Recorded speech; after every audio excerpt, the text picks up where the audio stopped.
Piano, P, is my favorite musical symbol. It means to play softly.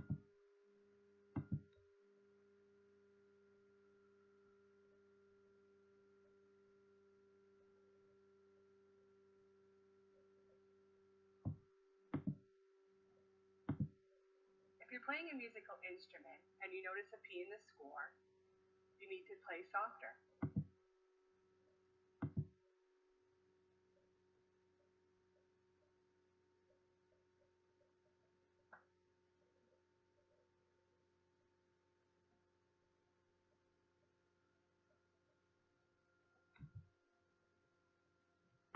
Two Ps, even softer.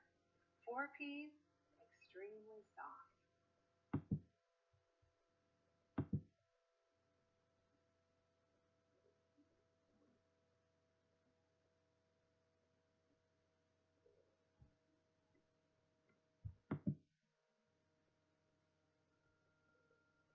This is my drawing of a P tree, which demonstrates no matter how many thousands upon thousands of Ps they may be, you'll never reach complete silence.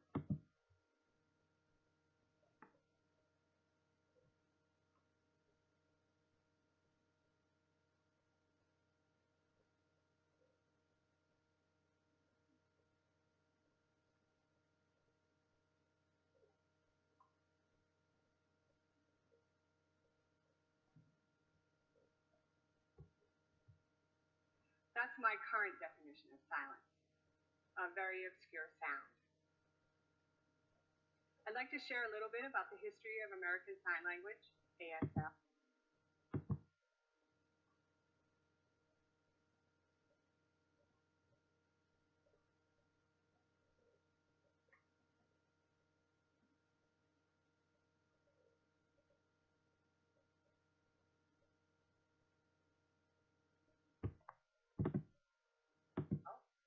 Plus a bit of my own background.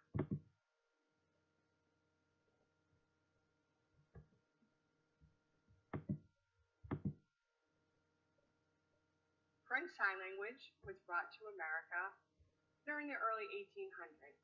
And as time went by, mixed with local signs, it evolved into the language we know today as ASL.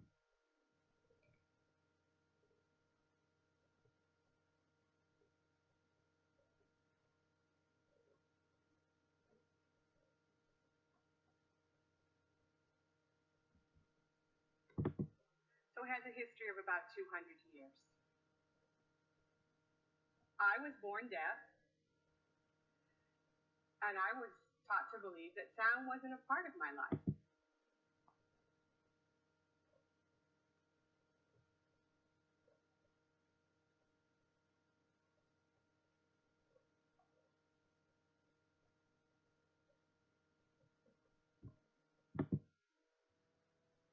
And I believed it to be true.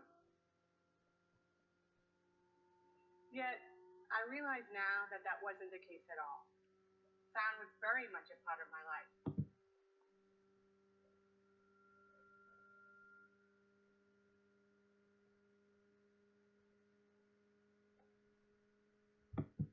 Really on my mind every day.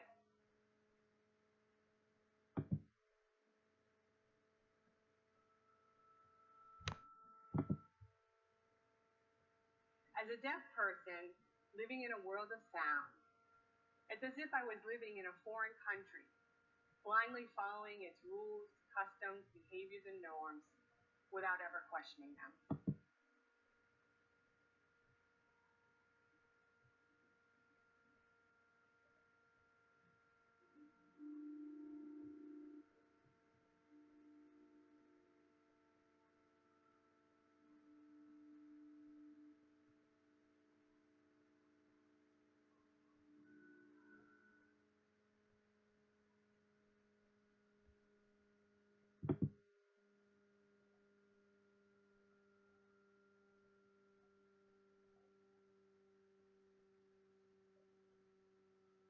So how is it that I understand sound? I watch how people behave and respond to sound.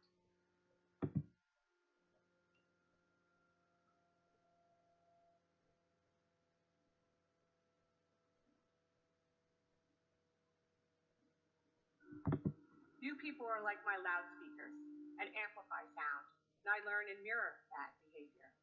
At the same time, I've learned that I create sound.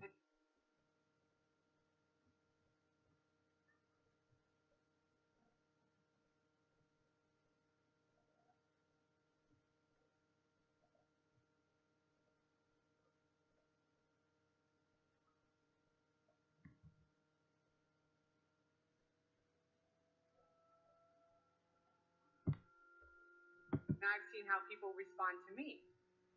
Thus, I've learned, for example, don't slam the door, don't make too much noise when you're eating from the potato chip bag.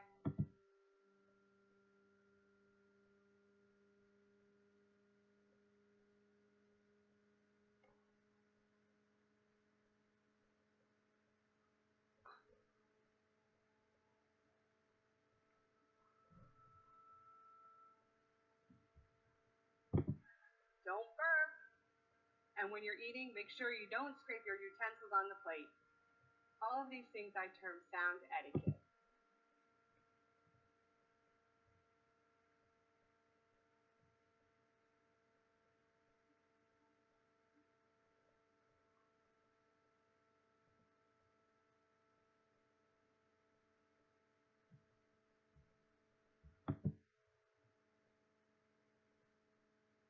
Maybe I think about sound etiquette more than the average hearing person does. I'm hypervigilant around sound, and I'm always waiting in eager, nervous anticipation around sound about what's to come next.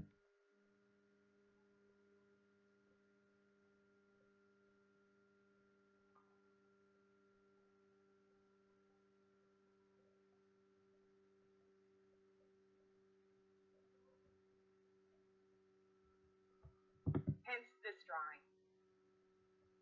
TBD, to be decided. TBC, to be continued. TBA, to be announced.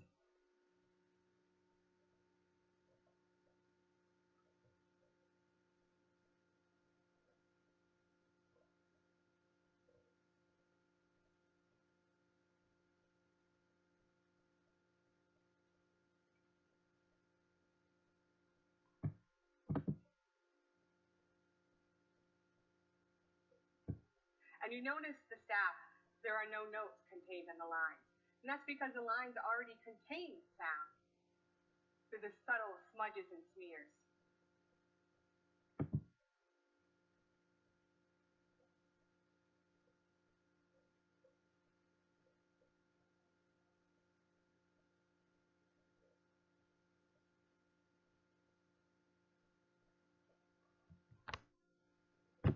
In deaf culture, movement is equivalent to sound.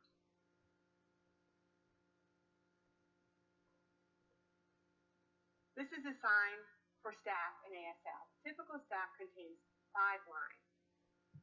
Yet for me, signing it with my thumb sticking up like that doesn't feel natural.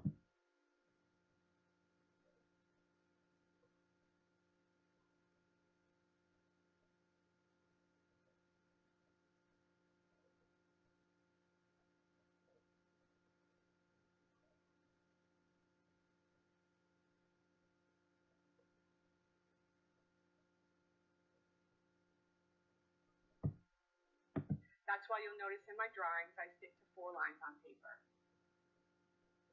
In the year 2008, I had the opportunity to travel to Berlin, Germany.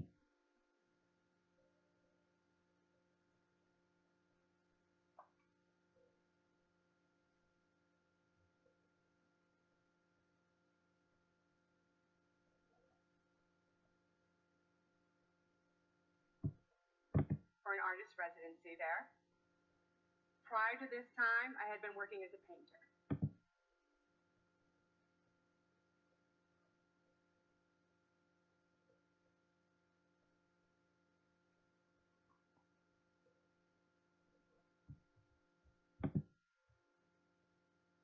During the summer, I visited different museums and gallery spaces, and as I went from one place to the next, I noticed there was no visual art there.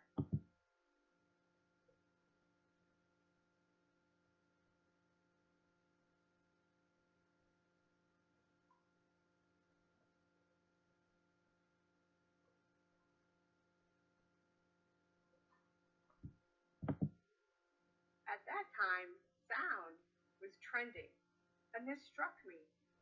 There was no visual art. Everything was auditory.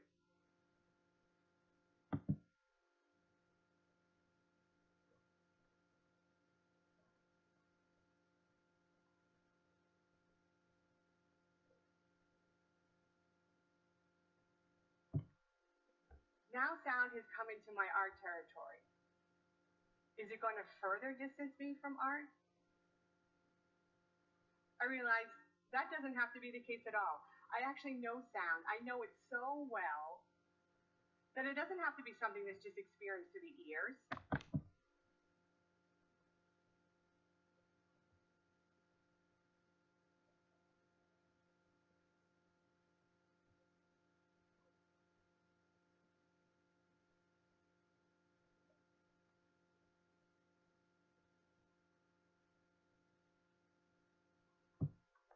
It could be felt tactually, or experienced as a visual, or even as an idea.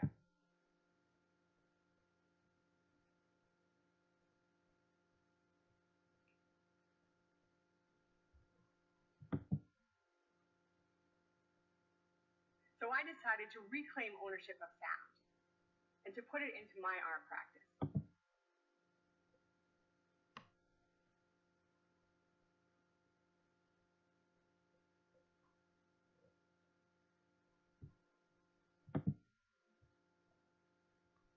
And everything that I had been taught regarding sound, I decided to do away with and unlearn.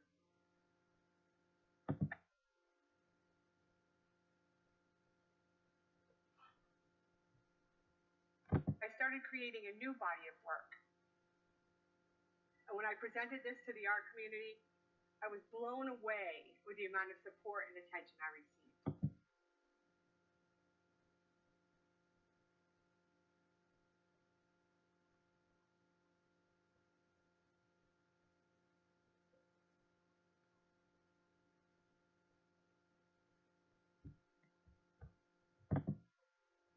I realized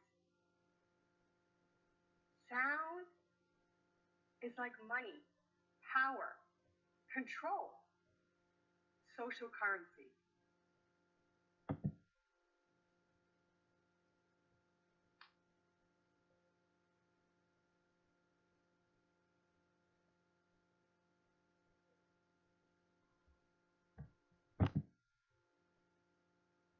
In the back of my mind, I always felt that sound was your thing, a hearing person's thing. And sound is so powerful that it could either disempower me and my artwork, or it could empower me.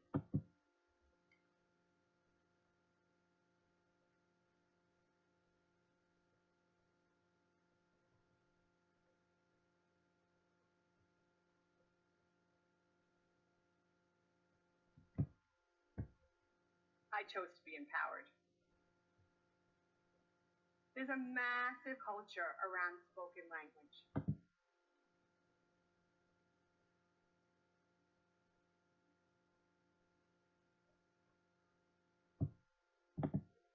And just because I don't use my literal voice to communicate, in society's eyes, it's as if I don't have a voice at all.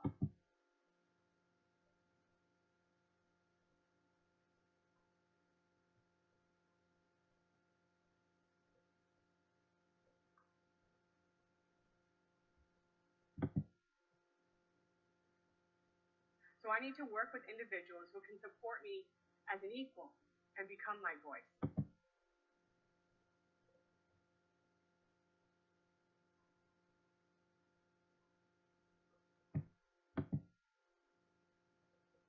And that way I'm able to maintain relevancy in society today. So at school, at work, and institutions, I work with many different ASL interpreters.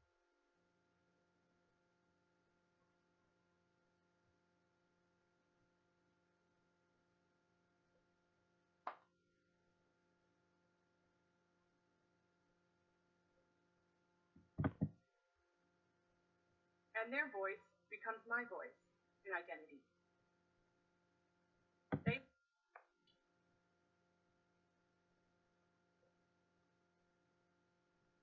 help me to be heard. And their voices hold value and currency.